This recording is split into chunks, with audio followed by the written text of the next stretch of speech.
unless something cataclysmic happens, it's pretty much guaranteed now, I would think that you'll all agree, that Labour are going to win a landslide victory at the next general election. But they're going to be the most hated government in power in the UK in my lifetime. Let's have a chat. It's all too much. I think you said enough. It stinks hypocrisy to me.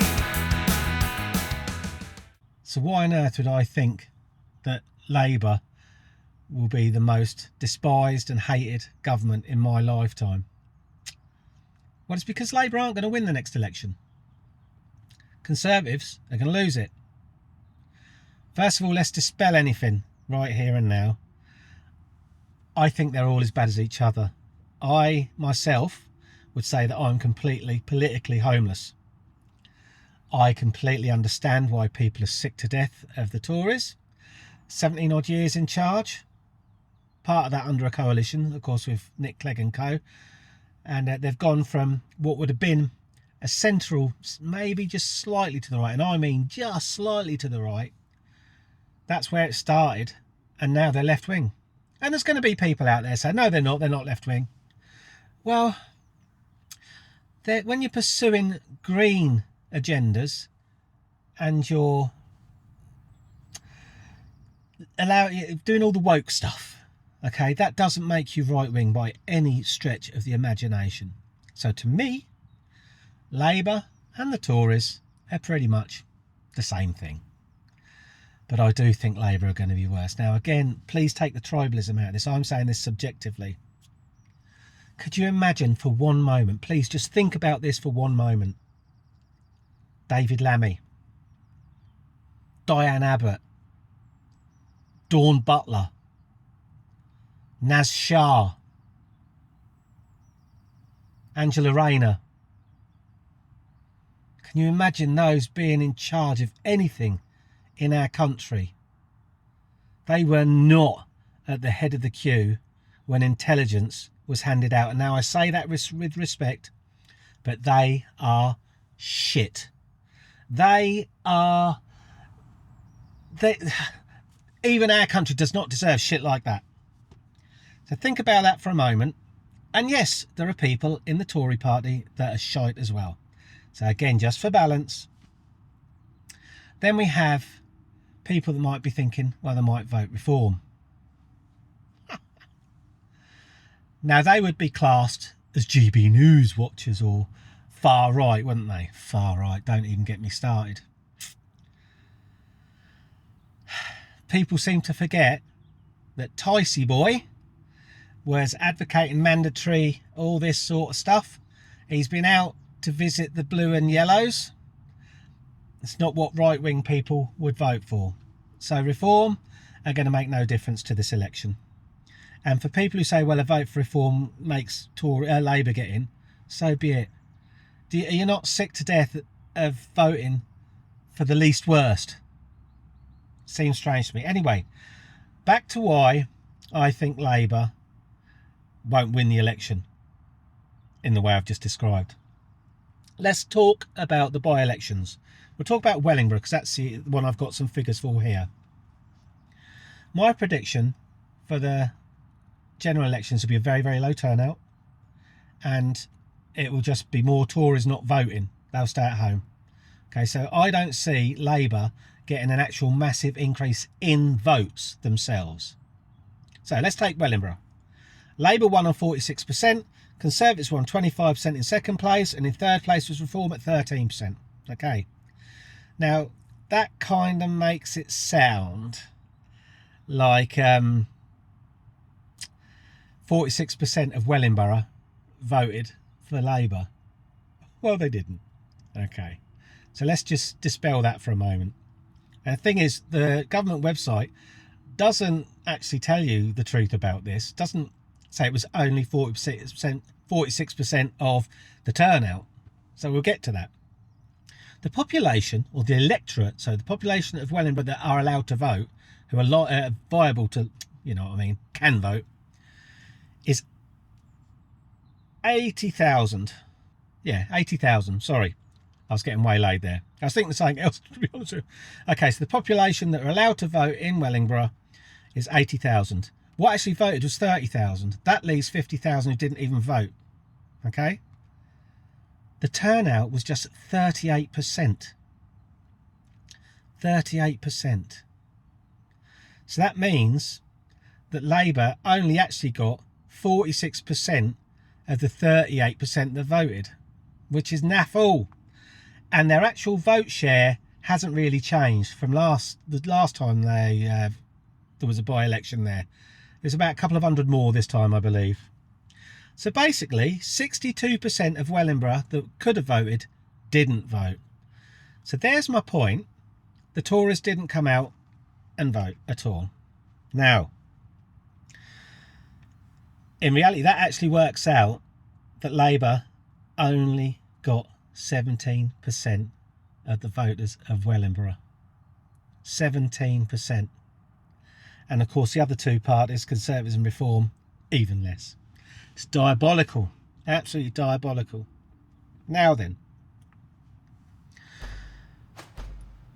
because I feel politically homeless, and I know very, very, very many people feel exactly the same as me, and I know very many of them,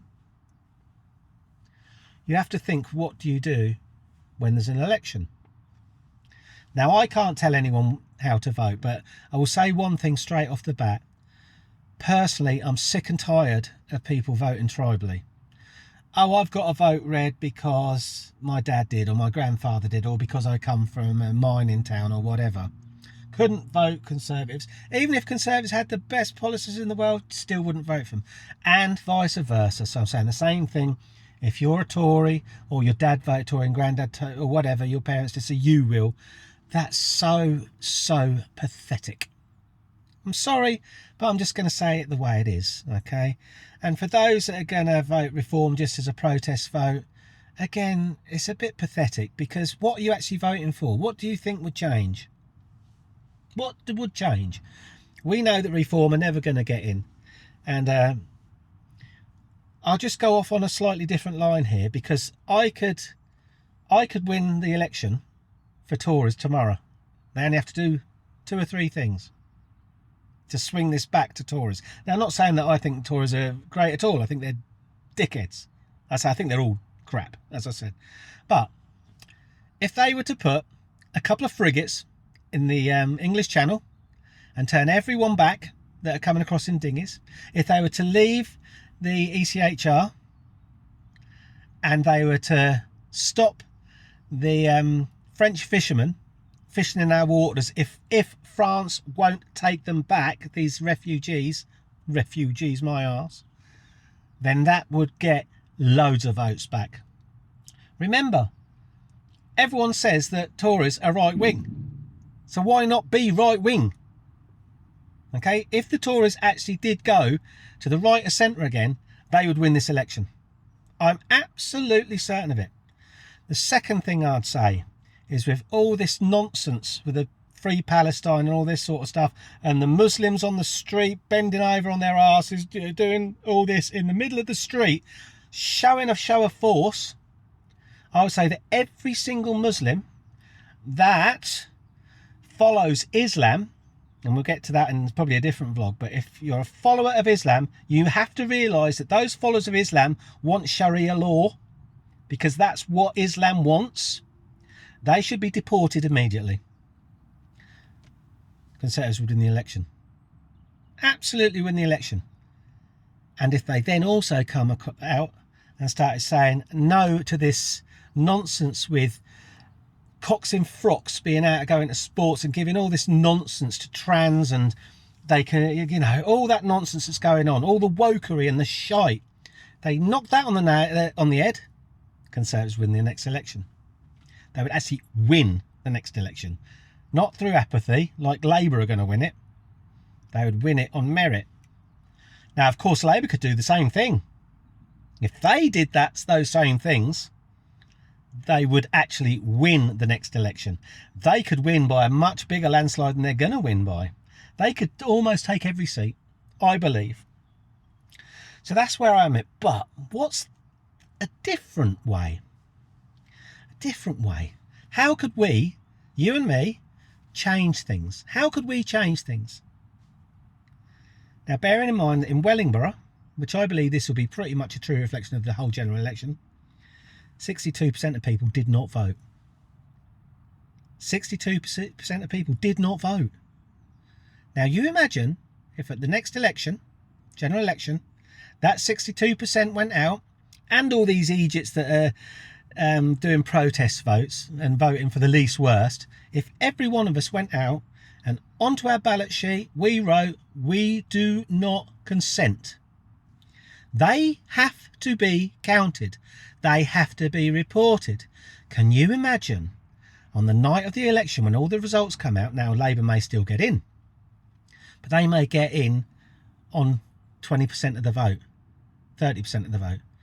And then imagine if the other 70% of the vote was "we do not comply." Think about it for a moment. I don't know what would actually happen then. I don't know whether there's any experts out there. Would it make any difference? I don't know. Now, the other thing, apathy. I know people who say, "I'm just not going to vote because it's not worth it." I don't stand by that, I'm afraid. And I've thought about it myself in the past, thinking, "Oh, maybe they're right, voting will never make a difference." But I think in this case, I think it's not much to ask for you to take an hour out of your time, an hour out of your life for the last 4 years, so 1 hour every 4 years at the most, to go down to your polling station and place a vote, hopefully saying, "I do not consent." I think if you don't do that, you're apathetical, you're lazy, and you deserve everything you get. Now, we're also seeing there's things going around at the moment about the Muslims looking for their own parties. If you sit back and allow the next general election to happen in this way, allowing Labour to win without votes, in reality, there is going to be Sharias. There's going to be Sharia towns in this country, and you deserve it. If you're going to be apathetical or vote just because your granddad voted such and such, like I just said, I think you've got to give your head a wobble and have a think. At least have a think about it. You don't have to agree with me. No one ever has to agree with me. But all I'm asking is for you to give your heads a little wobble and have a little think about it. Have a think about it. And I say, is there any experts out there? And I'm not talking about, I'm talking, are there actually any experts out there that could tell me if over 50% of votes cast actually had on the ballot, "I do not consent," what would happen? Because if nothing would happen, right, and Labour still got, and whoever, all the Conservatives, whatever, on a lower share of the vote than us who didn't consent, that tells you everything you need to know. That tells you this country is completely corrupt. I believe it is corrupt anyway. As I say, I feel politically homeless, and I know a lot of you do as well. So what do you think about all that? I know there's going to be a lot of people saying, "Well, I'm just not going to vote." Shame on you. I'm sorry, because some of them are my friends. But yeah, shame on you. Go and vote. Go and put "I do not consent." Let's show some force on this one, shall we? Let's not just let's be honest. Labour, a socialist Labour, and a mixed up Labour. I'm sorry. That would be the worst thing ever for our country. Even worse than Rishi Sunak. And he's an unelected as well. Bye.